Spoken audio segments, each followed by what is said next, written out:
So I want to get into what we often call sandwiching, which is actually integrating a quote into your sentence and understanding that there's actually a step by step process you need to consider. So I'm going to read this and then go ahead and also offer some analysis.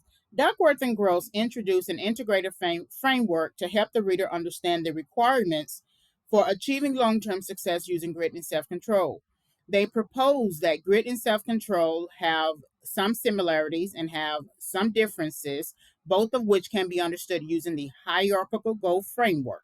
Goals are typically organized hierarchically, with lower order goals serving higher order goals. Lower order goals are more numerous, context specific, short term, and substitutable, whereas higher order goals are typically fewer in number, more abstract, more enduring, and more important to the individual. The similarities between both grit and self control are that each require you to distinguish between goals and design a plan to reach successful resolution.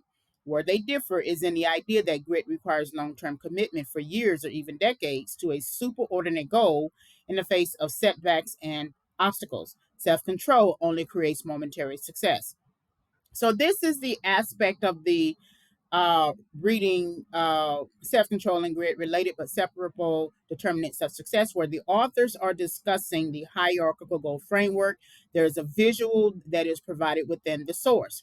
So, whenever the first thing you want to think about is any sort of terms that are specific to the work itself.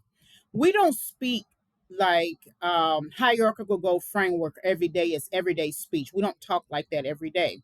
So any phrase or term or word specifically that is specific to the work itself, you want to make sure to format that term, that phrase in quotation marks. Okay, that's one.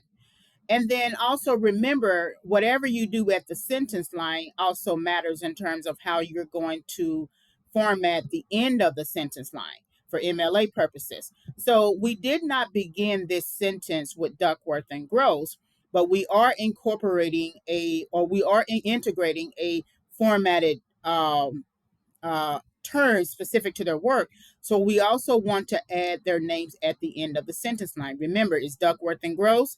There is no need for a comma or a P period. It is for MLA purposes, Duckworth and Gross 321.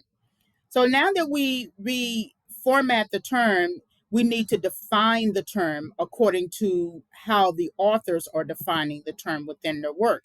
And so they are defining it as goals are typically organized hierarchically with lower order goals serving higher order goals. Lower order goals are more numerous, context specific, short term substitutable, whereas higher order goals are typically fewer in number, more abstract, more enduring, and more important to the individual. That is the full definition of this particular term here, hierarchical goal framework.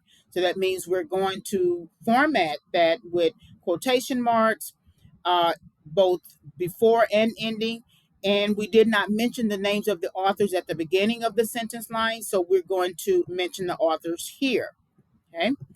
And then once we have integrated the quote, or at least we know the quote that we want to use, we need to now prepare the reader for the quote. So a lot of times I think we were taught that start a paragraph with a quote as a way to generate ideas. But we need to take it a step further and understand that you never begin with a quote because you are beginning with the ideals of someone else and not your own. You still have the responsibility of introducing to the reader what your plans are or what you're doing within this particular paragraph. So we need to introduce what we are doing in this paragraph with a solid topic sentence. So we're going to talk about the author's use of an integrative framework, right? We don't need quotation marks around that because that is not a necessarily a term specific to their work. It's just an integrative framework. So there are one, two prep sentences, right? Where the authors are discussing an integrative framework and they are proposing that there are some similarities and differences between the terms grit and self control. And once we have at least one to two prep sentences at the right before the quoted material, then we can actually get into the quoted material itself. And then once we finish quoting, and however way you're going to create the citation will be based upon if this is a summary or paraphrase or directly quoted material. In this case, this is directly quoted material. In a paraphrase, you would still add a citation. You just don't need quotation marks. But of course, in a summary, it depends on how close you are to the author's work in terms of whether or not you should add a citation. So it just depends on your summary. So you never leave a quote hanging. In the same way that you introduced a quote, you need to follow up the quote. So 1 to 2 sentences to introduce, and then you need an explanation of what you just introduced or integrated. So the similarities between both grit and self-control are that each require you to distinguish between goals and design a plan to reach successful resolution. That is just a quick explanation of the quote that you just integrated. And so then once you finish the explanation aspect of it, you also need to do a bit of an analysis before you get to the next point.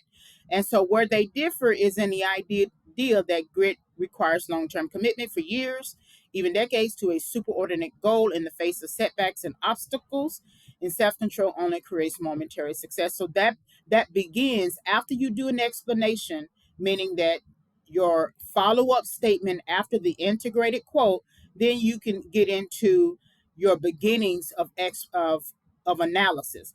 And because we know that the authors make a distinction between grit requiring long-term commitment and using the term superordinate goal in the face of setbacks and obstacles, and even though this is borderline paraphrase and summary, we need a citation at the end.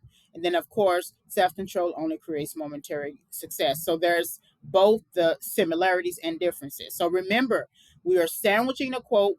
We need prep sentences at the beginning, then the integrated quote itself, the full line of the quote, right? And then a follow up statement to explain the quote, and then the beginnings of analysis right after your follow up. So this is sandwiching a quote.